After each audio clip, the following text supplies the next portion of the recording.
The moment I opened my front door and saw my wife smiling beside the one man, she swore I had nothing to worry about. Something inside me went still. Not angry, not loud, just still. Camille stood there in our townhouse in Prince George's County, Maryland, one hand on the door, the other lightly touching Darius's arm like that was the most normal thing in the world. "Babe," she said, all bright and breathless. "I invited him over so you could finally get over it. If you like stories where the quiet one gets the last laugh, subscribe now, because this one ended in a way she never saw coming." Before I tell you what happened next, let me say this. The worst part was not seeing Darius in my house. It wasn't the smell of his cologne floating into my living room, or the way he looked around like he was remembering where things should go.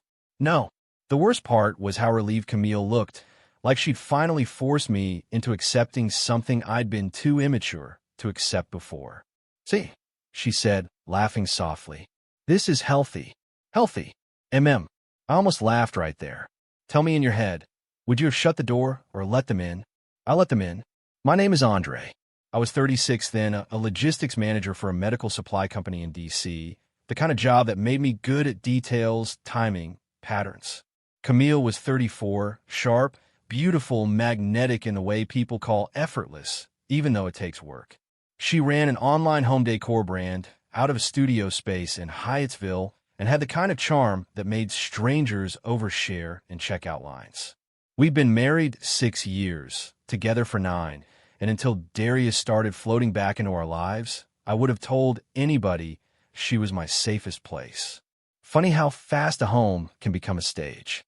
Darius wasn't some random guy from her past. He was the ex. The one with history, unfinished stories, old friends, and family connections. They dated in college at Howard, broke up messily, stayed apart for years, then suddenly reappeared in each other's orbit after some alumni fundraiser. At first, Camille mentioned him casually. Darius said this.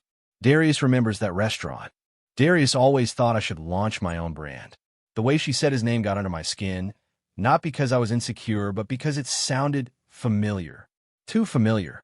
Like she was trying on an old version of herself and enjoying the fit. I try to be reasonable.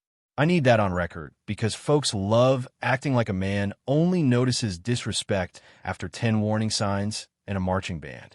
I noticed early. I just kept choosing patience.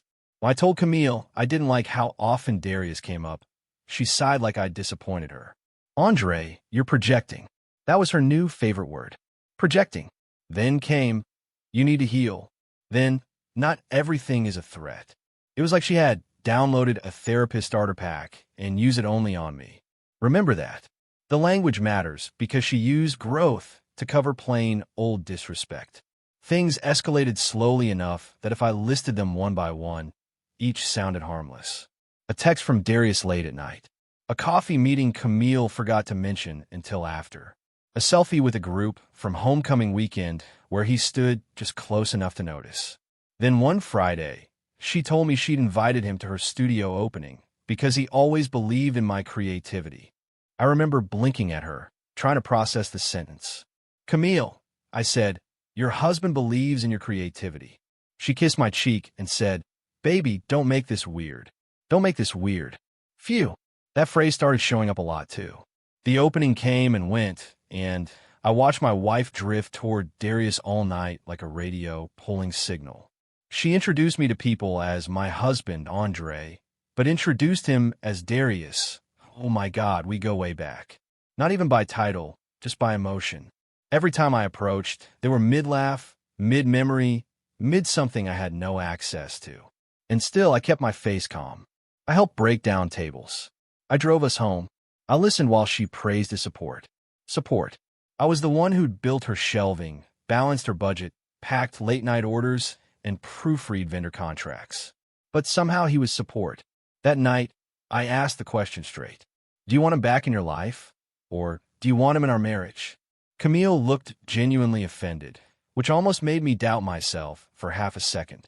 Andre, wow, you really hear yourself. She sat cross-legged on our bed like a woman hosting a seminar. Darius is part of my past. You're my future. It sounded pretty, real pretty. But she said it with the calm of somebody who knew words had always been enough to reset the room. Then she added, "You've got to stop competing with ghosts." Y'all, that line almost worked. Almost. But I wasn't competing. I was observing. A month later, she asked if I minded her meeting Darius for lunch to talk about a branding partnership. I said I minded, yes. She went quiet, then smiled that tight little smile that meant she was already rewriting the story in her head. Suddenly, I wasn't protective. I was controlling. Not concerned, but threatened. By that evening, one of her cousins, who had never once inserted herself in our marriage, texted me, "Don't smother her dreams." I just stared at my phone. That's when the second discovery hit. Camille wasn't just dismissing my feelings. She was narrating me to other people, and I had no idea how long she'd been doing it. Once I realized that, I stopped defending myself out loud and started listening harder. People reveal more when they think your role is settled. Camille took calls on speaker in the kitchen while I worked late in the dining room. I heard my name paired with words like rigid, suspicious, emotionally stuck. She told her friend Janae that I hated seeing her happy. That one sat with me. Hated seeing her happy? After every sacrifice? After every extra shift I took when her business needed breathing room?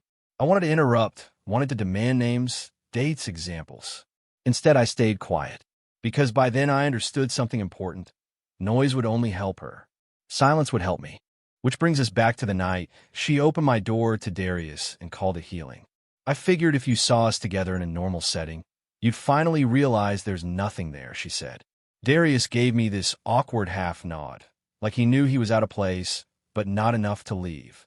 He carried a bottle of wine I had bought from the same little shop in Silver Spring the week before. That tiny detail bothered me more than it should have. Had she told him my favorite wine? Had he brought it to mock me or impress her? See how the mind starts clicking? That's when my marriage ended for me. We sat at my dining table like actors in a low-budget play nobody wanted to admit was obvious. Camille served lemon herb chicken, roasted potatoes, and asparagus, my favorite meal, the one she only made when she wanted to soften me up after an argument. But that night it wasn't for me. It was for the performance.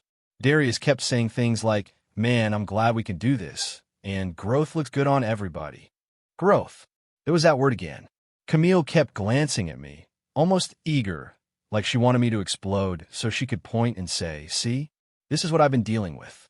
I didn't explode. Instead, I asked small questions.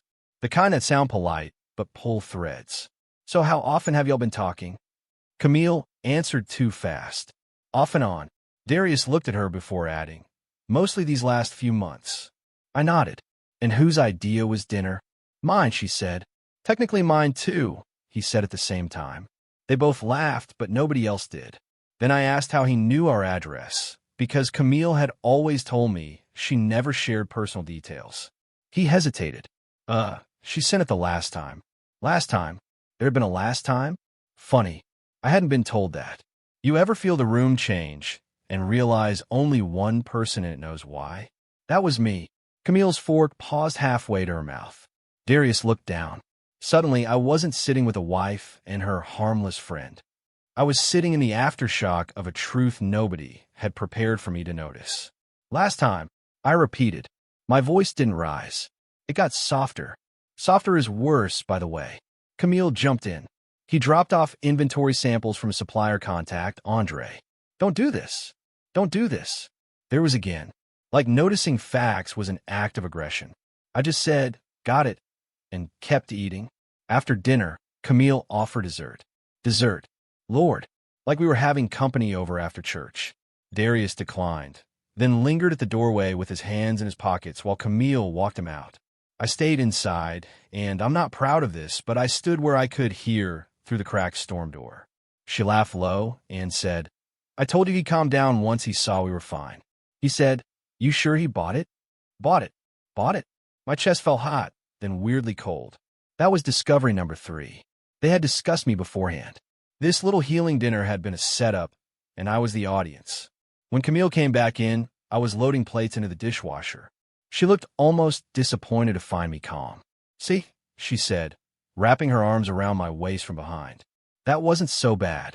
I moved her hands off me gently and said, "No, it wasn't." She studied my face, trying to read whether I was withdrawing, or surrendering. Then she smiled. She thought she'd won. And to be honest, that was the exact moment my revenge became possible. Because the best revenge is not fury. It's permission. She wanted me to get over it. Fine. I was about to get over a whole lot more than Darius. The next morning, I did something I should have done months earlier. I called a lawyer. Not because I had proof of a physical affair. I did not then. But because disrespect had crossed into deception, and deception had crossed into coordination. The attorney, Ms. Holloway and Bowie, spoke in a voice so calm it nearly steadied me.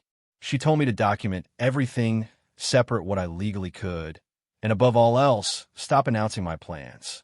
You do not need her permission to stop being mistreated, she said. Phew, that line hit me harder than I expected. Some of y'all need to hear that too, so listen closely. From there, I became a different kind of husband. Not cruel, not cold in a theatrical way, just unavailable for manipulation. I stopped arguing about Darius, stopped asking where she was, stopped offering emotional openings she could use against me later. I moved my direct deposit into a new account and kept only my agreed share in the joint one. I canceled the auto renewals I personally covered for her software subscriptions after giving lawful notice. I created spreadsheets of every household expense. That's the thing about being the stable one. People only notice all the invisible labor when it disappears. Camille had mistaken my consistency for something she was owed. At first, she seemed thrilled. No more discussions. No more tension. She floated through the house, humming while texting with that slight smile people get when a screen is feeding their ego.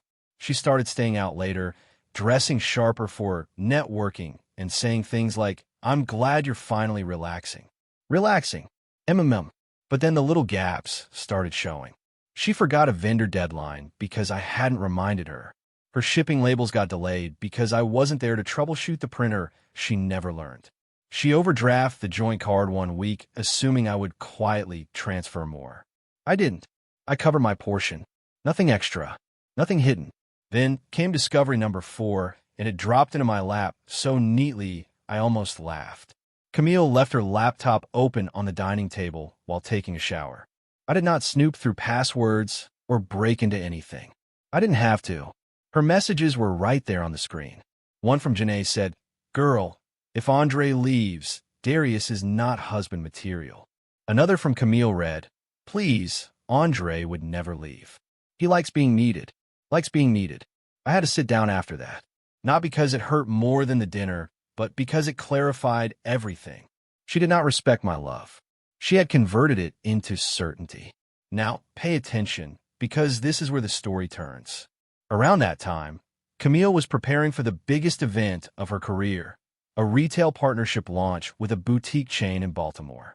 It was the kind of deal that could take her brand from online hustle to regional visibility. Guess who had helped build the back-end timelines, delivery calendar, and inventory workflow for months? Me. Guess whose personal truck I used for emergency transport when vendors flaked? Mine. Guess whose credit had quietly covered the gap when the deposit came late? Also mine. And guess who Camille planned to present publicly as her support system at the launch gala? Suddenly, that title mattered. A week before the event, she asked if I could still help load centerpieces and display stock into the venue, because her assistant had family issues. The old me would have done it, swallowing humiliation because marriage means showing up. The new me smiled and said, "I can't." She blinked. Can't or won't. That old trap. I just repeated, "I can't." She huffed, called me petty, and stomped upstairs. An hour later, I heard her on the phone with Darius saying he's in one of his moods. One of his moods. That's how she explained the consequences of her own choices. As my mood. That pattern? Dead now. The day before the gala, Ms. Holloway filed the divorce petition. Simple, quiet, precise. No drama. No scene. Just paperwork moving at the speed of truth. I packed what mattered most while Camille was at a final rehearsal with her team.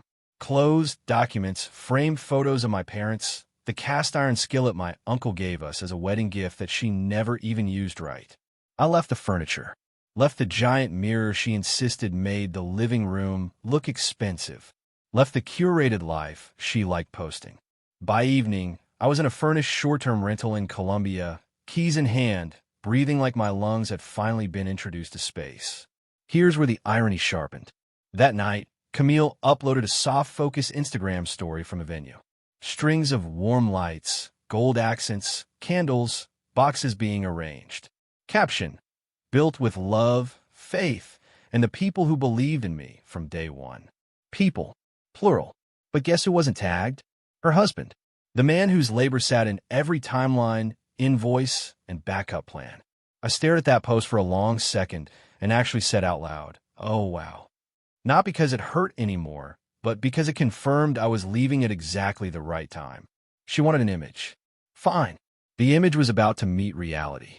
The next morning, before guests arrived, a courier delivered the petition to Camille at the venue office. I know because she called me 11 times in 7 minutes. Then came the texts. "What is this? Andre, call me now. Are you seriously doing this today?" And my favorite, "You're trying to ruin the biggest day of my life." I looked at that one for a long, quiet moment. Ruin? No. I had not walked into her event. I had not screamed. I had not exposed her over a microphone.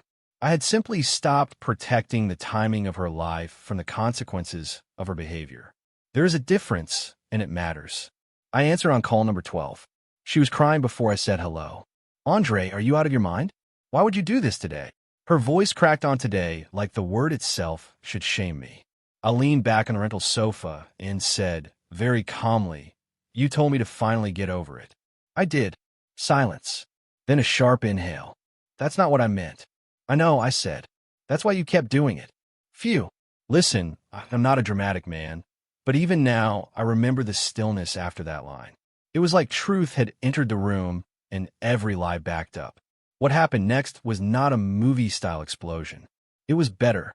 It was collapse by absence.